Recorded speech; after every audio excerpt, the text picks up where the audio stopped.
Hi, good evening everybody. In this video, we're going to take a look now at the forwards I would target with an offer sheet. This is the final of the three that I wanted to do. Coming up.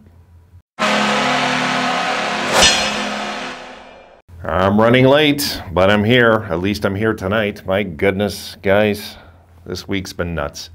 Okay, so I've got the names in. Now, what I want to tell you guys before I throw these 5 names at you, I targeted guys that made under 2 million, okay? Because we're not going to go like, look, the obvious ones, Lanny, Tkachuk, Brock Besser, Kevin Fiala. We're not going to go after guys that are going to cost us 8, 9, 10 million bucks a year. It's just not what, we want to look at 4, 4.5. This is what we're looking at. But I have an idea that I want to throw at you guys at the end of this video. I'm going to mention about the contract, what we can do, I think, and I think it could work actually. But this is just me, guys. It's wishful thinking. Let's get into it. I'm going to show you the clip of, I've got the proper clip cut out this time. And let's just get right into it. Here we go.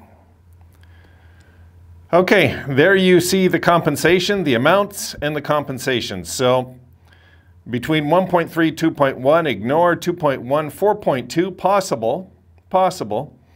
But I'm kind of targeting the 4.2 between 6.3, okay? That would cost us a first and a third. 6.3 to 8.4 would cost a first, second, and a third. 8.4 to 10.5, 2 firsts, a second, and a third, and 10.5 and up, 4 first-round picks. Which, of course, we're not going to go there. I don't care who it is, unless it's Connor McDavid. We're not going to throw, you know what I mean? We're not, it's just not happening. But I'm thinking, guys, along the lines of 4.2 between 6.3, okay, with these guys. So just so you know the number I was thinking of, they all made about 1.5, 1.8. They all made under 2 million bucks last year, these guys. So my guess is all of them would sign an offer sheet, all of them. Let's get into it. Here is number 5. And I targeted Kirby Dach, and yes, his numbers are crap so far. But look, drafted, we know he's a high draft pick, all right? He was just drafted 3rd overall. He's only 21.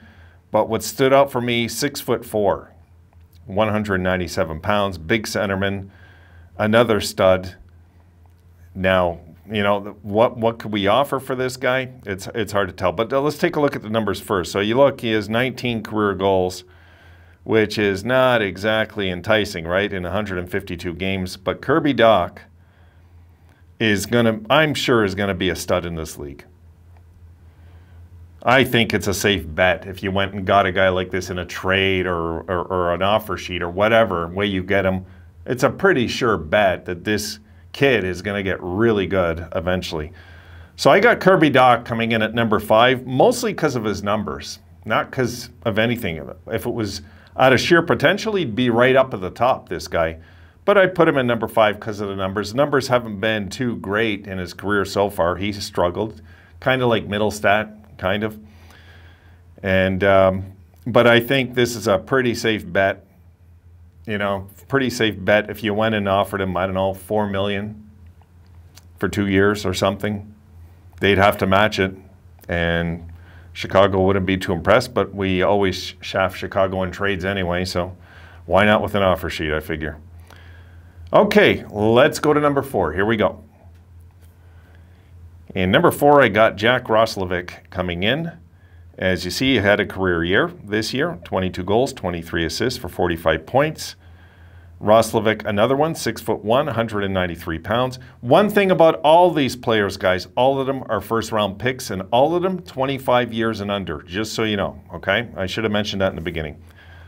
So I got Roslovic targeted. He'd be another player I'd be more than happy with the Sabres picking up. I have no problem there. Again, shelling out 4 million bucks for this guy either, really.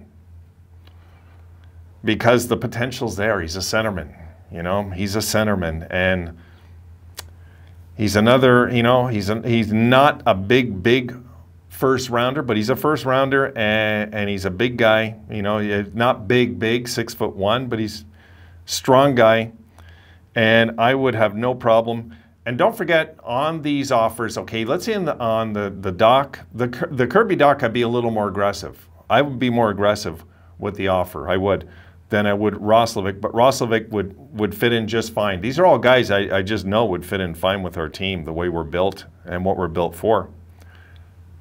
Let's check number 3. Kailer Yamamoto. And yes, guys, I'm giving a small guy some love. Take a look at that, guys. 5'8", 153 pounds. But look at his year. He had a 20-goal season. And I can tell you, as you know, watching him play, this guy is lightning fast and he's aggressive. He hits. He actually hits. Yeah, with that little frame, this guy threw out more hits than any Buffalo Sabre except Rasmus Dahlin. Take that one to the bank. This guy, at 5'8", 153 pounds, had more hits than the whole Sabres team except Rasmus Dahlin, who's a defenseman, right? He had more hits than any of our forwards this year, this guy. He plays the game the way it should be played. He plays it aggressive, he plays it hard, and his size doesn't really intimidate me when it's a talent like this. This is a good young talent, and this would be somebody that we know would fit in perfect with our team too. These are guys I think that would fit in perfect because they're all, you know, they're all offensive-minded, all of them. All of them are offensive-minded also. So that's the one small guy on the list that I would have no problem picking up. And let's look at number 2. Here we go. Josh Norris. Now this would cost. I'm sure this would cost, but would he sign, I don't know, a 1-2 year deal? Who knows, right? You'd have to offer him a lot for like 1 or 2 years. And then you have time to contract negotiation. You know, you'd have time. You'd be buying time with somebody like this. But he had a breakout season, 35 goals in 66 games, as you see. And I am sure Ottawa do not like the fact I got this guy up there right now. But I would definitely target Josh Norris. Yeah, even if he's in our division, I would target him. Now, guys, remember this is for fun because the odds of us doing an offer sheet, not too big.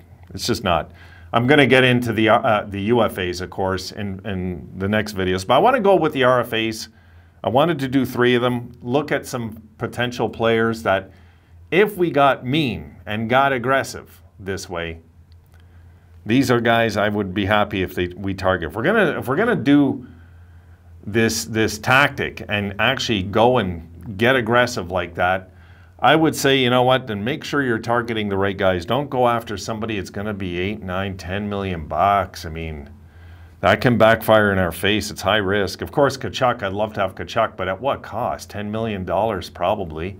So we'd have to give a ton of draft picks to get him. It's not worth it. It's just not worth it. Okay, number 1, I've discussed this guy before, okay?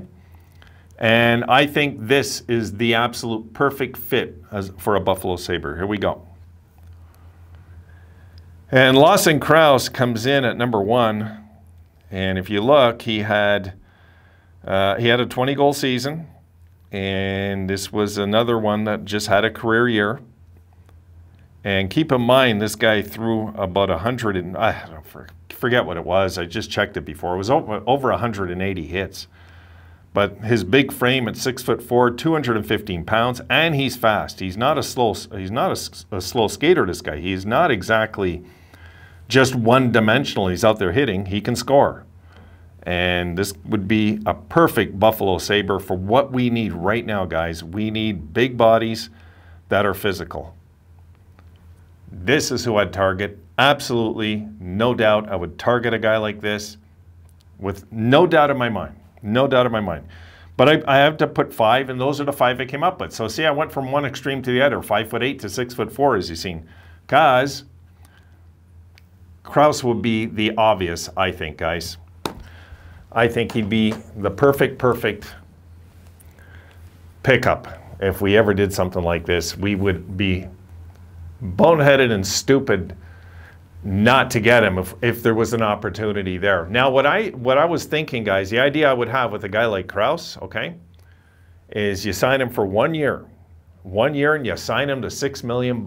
It worked for Carolina. That was a smart strategy they did. And then you do the negotiations during the year. You got time.